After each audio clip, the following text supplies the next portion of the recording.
You're listening to the Ask Drone U podcast. You ask, we answer your drone questions. Whether you're here to turn your passion into profit or you simply fly for fun, we're a community of learners and teachers who aspire to achieve greatness.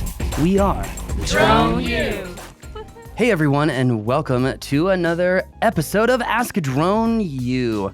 Today we've got a great question regarding law enforcement drones and what kind of drones are going to help them save lives. So we're going to talk about that today. My name is Paul, as always. And my name is Rob, as always. Super glad to be back in this chair, spending a little time with you. Thank you for joining us. Thank you for joining us, as always. By the way, before we get started and just get right into today's question, just want to say it is brought to you by our good friends, Rob. That's right. You're sponsoring the show today. Oh, well, you're welcome. Yes. You're welcome, Paul. Actually, you gave people a huge discount on those virtual mapping bootcamp classes and other classes as well. So honestly, I think you deserve all the credit. Let's go ahead and play that question because today's going to be a good one. We're kind of coming into this hitting for the fences. So let's get started. All right. Hey, Paul and Rob, this is Officer Abrennaman with the Miami Township Police Department. We're located here in Montgomery County, Ohio, just south of the city of Dayton. In May of this year, I developed and implemented a UAV program here at the police department. It's been very successful thus far. We've acquired 2 UAVs. My question to you guys is I wanted to get your professional opinion on, as our program grows, which UAVs should we look into purchasing in the near future based on their capabilities. I think to be able to answer this question, you should know a little bit about our township. It's 34 square miles. We have a population of about 50,000 residents. However, in the eastern part of the township, we are extremely urbanized. We have several shopping malls and a lot of business, so our population actually skyrockets during the business day because people come here to work, and we have a lot of visitors to the business district. Out west, we have a lot of farmland, and the Great Miami River flows through the middle of our township. We actually surround the city of Miamisburg as well, which is highly populated. We have 2 interstates that run through our township, I-75 and I-675, and we have several long-term healthcare facilities here in our township as well. So any feedback you can give us would be greatly appreciated. Thanks. Thank you very much, Officer Abrennaman. It's actually, you know what? I kind of feel like when somebody like Alex calls in from a law enforcement agency, whatever it is, township, federal agency, I'm honored, right, that they would call in and ask the question. So I know we want to be very thoughtful, and as we, of course, would, to answer this question in a way that's going to ultimately benefit this. Because, I don't know, you think about it, and it's the gravity of it's pretty big because they want to use these drones to protect people. Yeah, I think it's great. And help people. So anyways, I'll get off that soapbox. I think, honestly, I just want to say, first of all, grateful for the question. Thank you very much. We appreciate the fact that you would ask us the question. I just want to say that because I think it should be said. Exactly. I think the other thing, too, is that we're going to focus on using drones for good. We're going to focus on using drones to save lives. But that could be on both sides of the envelope, okay? We could be saving a police officer's life, and we could be saving a civilian's life. Frankly, I know there are a lot of people like the Chula Vista Police Department who are pushing the envelope of what drones, can or should be doing. And I think that those questions need to be asked. I'm not sure, though, that it's the right way to go about it to just kind of like go into it and start doing things, because it really sends a conflicting message from the FAA as far as what they're allowing people to do experimentally, but they won't let commercial people do it unless you've, paid your way. So I just want to say that a lot of the advanced things that are going on, these are questions that really should be asked. Should police be able to use drones to deploy first over a human? And I think something like that isn't part of a police officer's role to interpret. And oftentimes they're kind of put in the middle between government and society. As of right now, I thank God for every level-headed, objective police officer that is out there right now. man, your job is hard, or ma'am, your job is hard. I just can't imagine what it's like to go through all that stress all the time. So I just want to say that we want to make clear our message here is about helping police. It's about, we're not here to question how you use drones. We would say maybe you should question what is responsible when using technology. And remember, you guys have ways that you go about creating systems to go about dealing with things. And I think that those systems should be used to determine how other tools should be used. That's kind of what I'm saying here. Yeah. Round robin. I'm not sure if I had made much sense, but but long story short is let's talk about, I love the fact that they're building a drone program. One of the biggest issues with drone programs, because it's such a complex workflow, is that it can often be difficult to understand which way to train pilots, who should be trained, who's really trained compared to what they say that they're trained, right?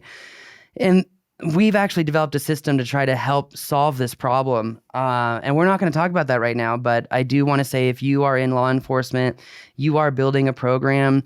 We built a program out of fear of watching programs fall apart and go away after following the hype train from various marketing efforts. And we built this program to try to help people who help themselves and help other people. And so we call that PROPS, practical, reliable operators practicing safety. And I'm not here to sell that. What I'm here to say is I understand it's hard to be an officer. I understand it's hard to make rules. I understand that we're still in this gray zone, this limbo area. And I just am trying to say tread with caution and try to use the right foundation of systems to make the right calls. But we're going to focus here at Drone U on using drones to save lives, not incriminate people. And I just want to make sure that that's clear. I don't know. Did I do a good job of explaining that? I'm trying to be like, don't judge us and come after us hardcore. We're trying to do the right thing. There you go. It's clear now. Yeah. Well, and thank you for the background as to your township and kind of what it entails. That's helpful. I think we can kind of deduce what some of the uses might be for drones. I mean, look, I'm actually filming a video today for Props saying, look, everyone that we're training in enterprise level wants to do three things: take really good photos, take super smooth video, even in close proximity, and be able to shoot orthomosaics. And I mean, those are like the three most popular, right? So if we're knighting the prom king and queen, it's the orthomosaic and smooth video. Okay, so that being said, what can you give an example of each? Meaning, why would a police department need to use photos? Why would a police department need to use super smooth video? Why would a police department need to have orthos? Wow. Couple examples. No, I think and I think to keep it quick. Okay, so let's talk about the ortho first. Orthomosaic, just let's be clear. Think of a single grid mapping mission, autonomous mission, drone flies in straight lines, takes lots of photos with lots of overlap. Why? So that we can create essentially a 2D map of the area. It's not accurate, in any sense of the word. Maybe relatively it's accurate, yes, but not absolute or in the survey sense. So we're not surveying here. The idea is overwatch, which, by the way, police officers have an exemption from surveying in most states as far as taking measurements is concerned. Thank you, Stephen Sharp. That being said, Overwatch, search and rescue, Overwatch, it's great to be able to see where people have searched, what has been searched. It's great for understanding comprehensive area or coverage of search, meaning you go out and you say you're going to search these 10 square miles. Well, how do you know you actually covered all 10 square miles, right? With our orthos, we can do that. I would utilize something like Pix4D React for that. I wouldn't even process the ortho. You literally just throw the photos in React. It reads the EXIF data and says you either missed this area or you didn't, which, by the way, that is in our search and rescue class. And in our search and rescue class, we also talk about, well, I'll go into that in a minute. Orthomosaics. The other thing that they would want to do is event management. If you're trying to do logistics and navigation at large scale events, I know that's not going on right now, but it's definitely going to happen again in the future. So planning logistics, especially for security logistics, it's extremely powerful. So just on that point, so are you suggesting that, you could ultimately take whatever, a month, 2 months, however long it would take, and sort of map your town with basic orthos and just have those available? Yeah, actually, it's funny. Keenan mentioned that a long time ago that 3D mapping would be really good for emergency management in deploying assets in a much faster and scalable fashion. And I think he's onto something. I think he might just be 10 years ahead of the curve. And especially with, budgets going, budgets are going to crash next year. Yeah. We already see that happening. And so we're really focusing on trying to teach people how to use the existing equipment they have and really focus on buying cheaper equipment. The fact that he had bought the 2 drones that he did, the drone and the DJI Mavic 2 Enterprise Dual. I think we know that the Enterprise Dual is probably the most useful drone for police. But I do also want to throw it out there to people to check out the Autel Evo 2 Dual. It's a phenomenal vehicle as well, and it's actually a lot easier to use because of the geofencing. Than the Mavic 2 Enterprise Dual. Okay. Because of the geofencing issue. Yeah. Personally, I would rather fly the Mavic because now you have attitude mode on the Enterprise Mavics, so it is ultimately a safer aircraft than the Autel because, once again, if something happens with the Autel, we have absolutely no way to take over control. Pilot is in priority. Pilot can actually stop an emergency. It's not autonomy or software over pilot input. It's that simple. On the Mavic. Yeah. So going back to what I was saying, your question was use cases for the orthos, the video, the photos, and the photos. Okay. The reason I like the Enterprise Dual is really going to be for our videos, our ability to zoom in. It's a great capability to do that. It's not the best zoom, but it works. That being said, I would not be shooting orthos with either of those drones. I know Pix4D just did the integration for the Autel. It's not something I would use. It's just the sensor is too small. Again, no attitude mode, ultimate safety. And again, it doesn't make sense, okay? I'm sick and tired of drone manufacturers ignoring this whole mechanical shutter issue, okay? Because look, if I want to fly this Phantom to map an area for an ortho, I can literally do it in 1/3 the time than the Mavic 2 Enterprise Dual or than the Autel Evo 2 Dual, just because this shutter is picking up everything at once, so I can fly faster, so I can get the mission done faster, okay? It's just speed. It's just speed. So we're going back to photos, videos, ortho for search and rescue, ortho for logistics, ortho for overwatch and SWAT situations as well. Getting assets into places it's very useful. Mm-hmm. You can quickly determine if certain assets can fit in certain alleyways, etc. Do you see what I'm kind of saying? Okay. Absolutely. Yeah. And you're essentially casing an area via the... Yeah. And people might hear that and be like, what about my privacy? You don't have privacy when you walk outside. I wish people would read the law. It's really silly at this point.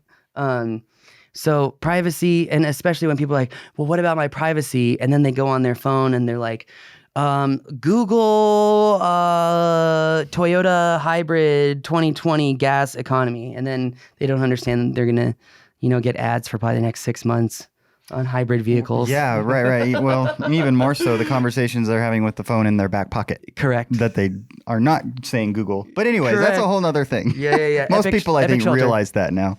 They just don't put it all together when they think about drones because they're still sort of unknown and scary. Well, I don't think people understand that they're making a compromise for comfort and giving up security. I don't think that they're conceptually realizing that they're making that compromise, that they're giving it up.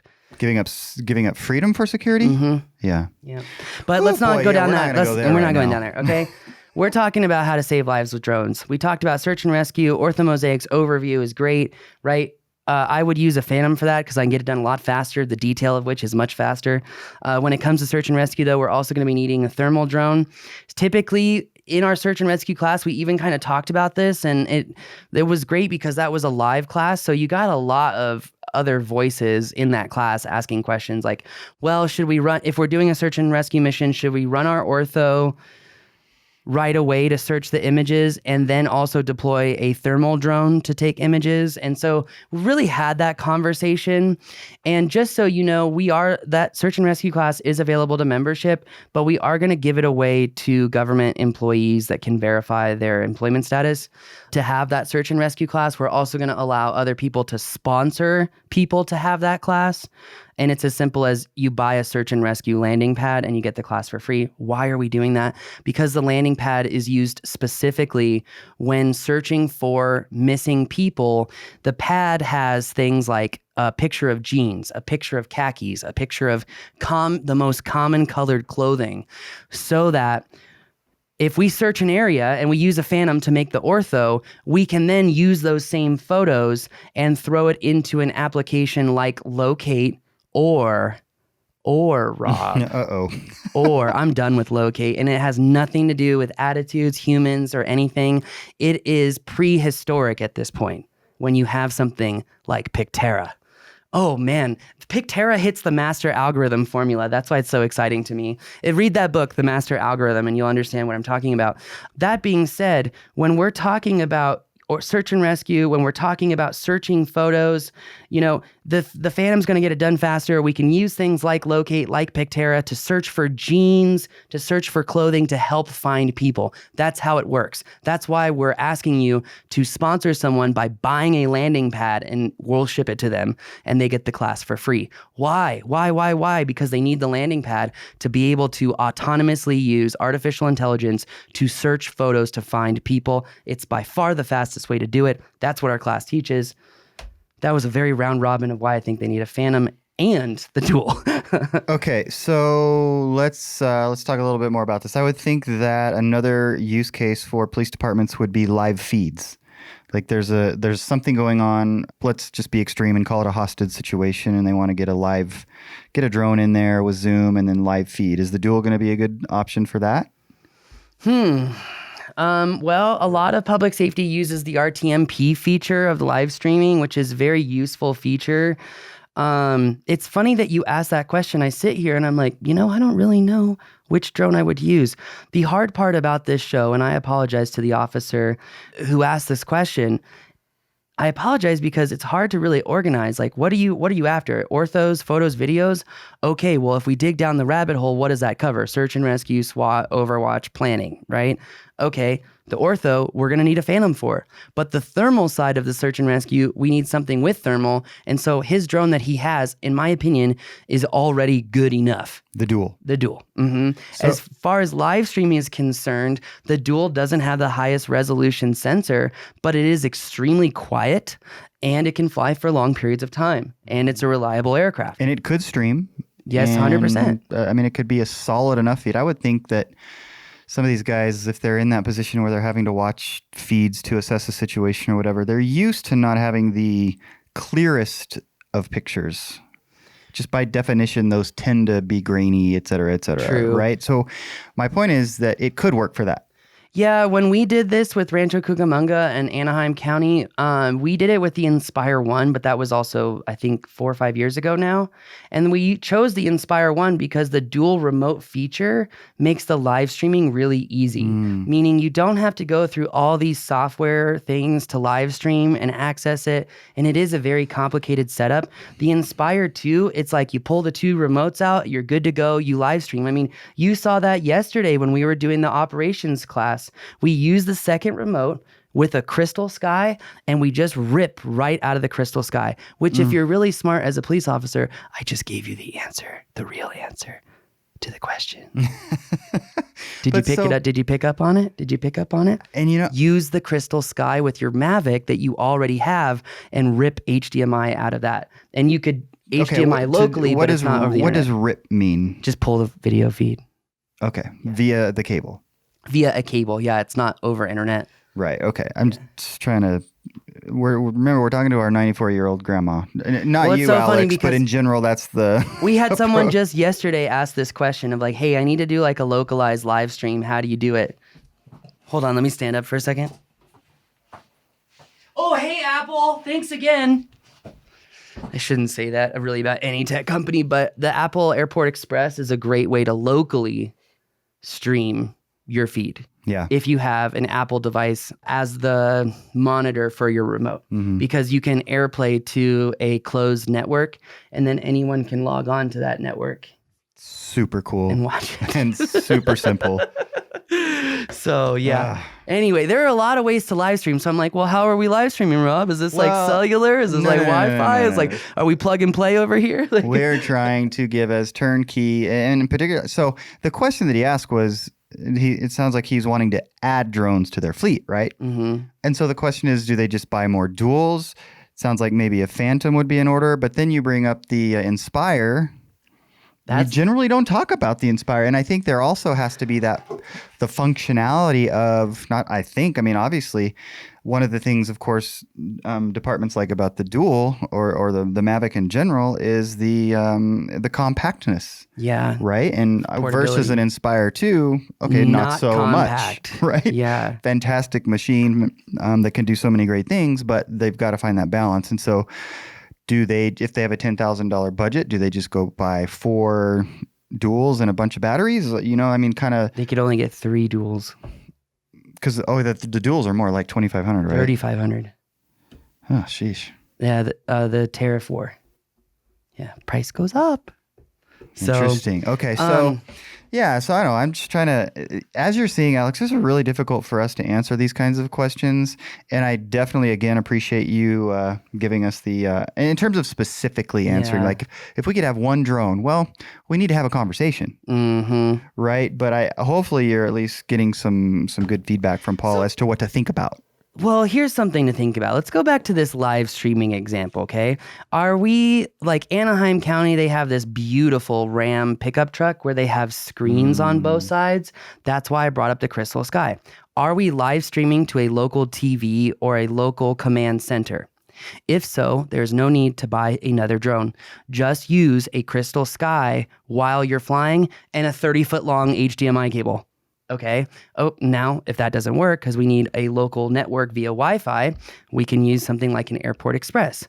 But then, when you show up and it says Apple SWAT Wi-Fi, people might be like, they probably already noticed the truck at that point. But anyway, but it could also open up vulnerabilities as well.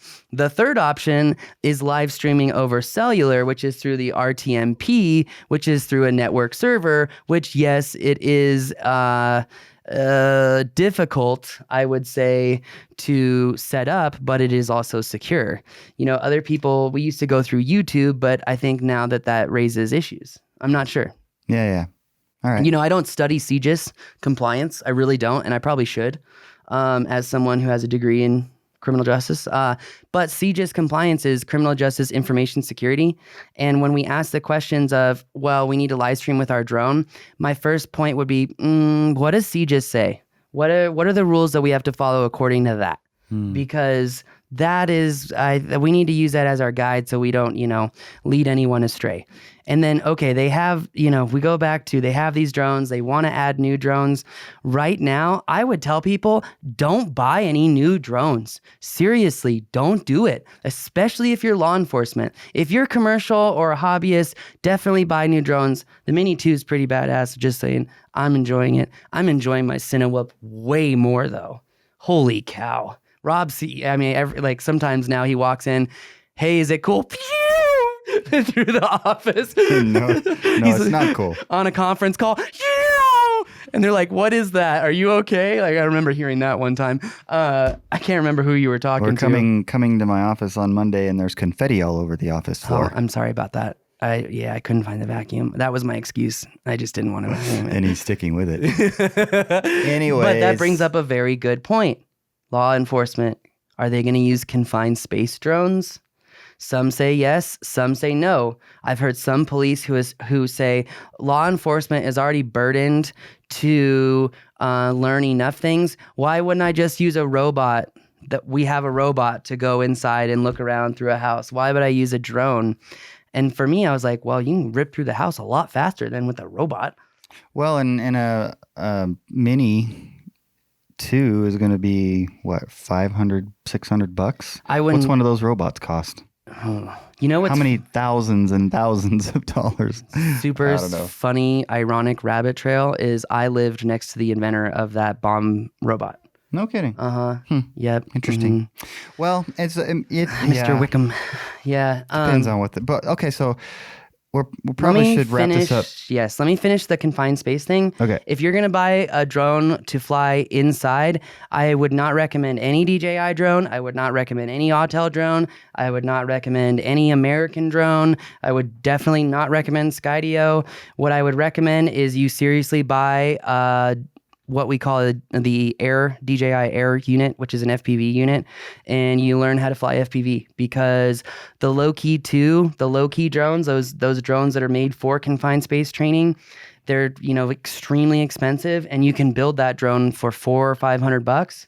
You can turn on turtle mode. You can do everything. You can fly around. Sure, you don't have smart batteries, but it's not really that big of a deal. But that's a huge learning curve. Are they really going to be doing that type of SWAT work? And I would say probably not. A lot of people are not going to buy the confined space drones. So they're going to stick to what we talked about, the orthomosaic, the photos. Why do they want photos? Because they're on social media too. They want to build trust with the community. Why super smooth video? Because they want to be able to follow a suspect who's shooting at other police officers. Okay, it's not hard. Why do they need video in close proximity? Because there's things like trees that exist. It's not difficult. So you really gotta, what I would recommend, this is my advice. 1, use existing systems of regulation, understand what you can do. Number 2, try to figure out how to use what you already have before buying more drones. 3, hit the pause button on buying new drones until Q1 of next year. Trust me, wink, wink. Yeah, just trust me. Number 3, I would say figure out what are the deliverables, what are the things that you're going to be doing with the drone, because that should be the way that you attack the question of what equipment do I need? The answer, what are you going to do with it? I don't know. Next question, what do you want to do with it? Next question, how much flexibility do you want? Because ultimately, our payload defines what we're going to acquire. Yeah. Sorry, did I try to wrap that up? No, yeah, I think that's great. I was curious about why you're saying not to buy drones, but I get it. There's some expectation there of what's coming. It's just because we're in this kind of weird political area where we really don't know what's going on, and there's a lot of question, and there's just not a lot of it's just uncertainty. That's it. That's all I'm saying is uncertainty about what the regulatory framework holds. And I think we're going to have a lot of answers very soon. And I would also say that it's also based in the fact that I've seen a lot of public safety taken advantage of buying drone equipment. Seriously. Mm-hmm. I'm not calling anybody out. You know who you are. We hurt people. We hurt the heroes that help us. And the fact that you can walk away from that situation and feel good with yourself, whoa. You and I can't be friends, sorry, because I can't trust you. So that being said, when we've seen a lot of these law enforcement agencies getting taken advantage of, we've got to provide the right framework of the right questions to ask to better understand what they need and to help them understand the equipment they have and how they can acquire what they need, and how that there are complex ways of handling those things. There is no one drone. For mapping, get a Phantom. It's going to save you time. Time equals money. Money equals not having to give people as many speeding tickets. Thanks for every police officer who never gives me a speeding ticket in the future. Thank you. I speed. So who doesn't? Who doesn't? Who doesn't? That's true. Hey, I live in a state with no jackrabbit rule. That's all that matters. What's a jackrabbit rule? I'm not saying that on public airwaves. Right, Jackrabbit rule. Urban Dictionary. Here I come. It's like a lot of states also got rid of it after Teslas came out, because Teslas can do 0 to 60 like 2-3 seconds. The jackrabbit rule is essentially like you accelerated too fast. But you can easily legally prove that that's an erroneous claim, because BMW proved that over the speed of 35 miles an hour, it's actually 9 times out of 10 safer to accelerate and veer than hit your brakes. Check my science. No, I believe that. It's better to be, another way of saying that, to be an offensive driver than a defensive driver. No, because that's too absolute. I'm just saying that in 9 times out of 10, if an accident happens in front of you, it's safer to accelerate and change direction rather than hit the brakes. Gotcha. So thus, there should be no jackrabbit rule. Because if I need to go 40 to 120 to avoid a crash, I'm going to do it. Like, I probably wouldn't hit 120, probably like 75. But hey, it's just, public radio. So not public radio, private radio, public private radio. I don't care what radio it is. I hope we answered the question. I hope so too. I think so. Again, if nothing else, Alex, hopefully we've given you some things to think about. And as always, we encourage you to send follow-up questions. Yes, this is actually a really good time to mention we have come across some leaked documents that showcase the equipment. How do I say this? The equipment requirements in order to meet certain standards to acquire waivers, things like BVLOS, things like minimum weather limitations, all kinds of waivers. And we now know the system that's being used to determine the safety of these things. Thanks, my friend Leaker. And we are about to leak the document that was used to help build the system at the FAA as far as how to justify which drones are capable of these advanced operations like BVLOS. And the equipment requirements were actually quite stunning. I was kind of surprised. And you know what is funny is the FAA has published this information. It's literally like, I found the document on the FAA's website. I'm not really leaking anything. It's already out there. It's just that no one's noticed it. And I would say to law enforcement, look up how other agencies have acquired waivers, and you better know what the equipment standards and requirements are to get those waivers. Because if you buy a drone and the drone doesn't meet those standards, you're not getting the waiver. It's that simple. And there's been a lot of hype and a lot of misdirection in the last 3 months as far as what drones are for public safety. And this document is going to set the record real clear about what you can and can't use. And it's public information. It was just someone was like, hey, Paul, you might want to really look at this link over here, and the page, like the link itself was like 3 paragraphs. There's a whole bunch of links on all those pages. Yeah. I was like, okay, I will look. Thank you. Cool. Awesome. All what, right. Well, what I love is that people want to do what's right for safety because it's safe. And I appreciate it. Absolutely. So does everyone else. Thank you for the question, Alex. We very much appreciate it. AskDroneU.com for your question. It's always cool to hear from you. We love answering your questions, and we appreciate it. Yeah, we do. Yeah, just to recap, think of systems, what you can do, go from deliverables. Right on. I talk too much. Right on. Goodbye.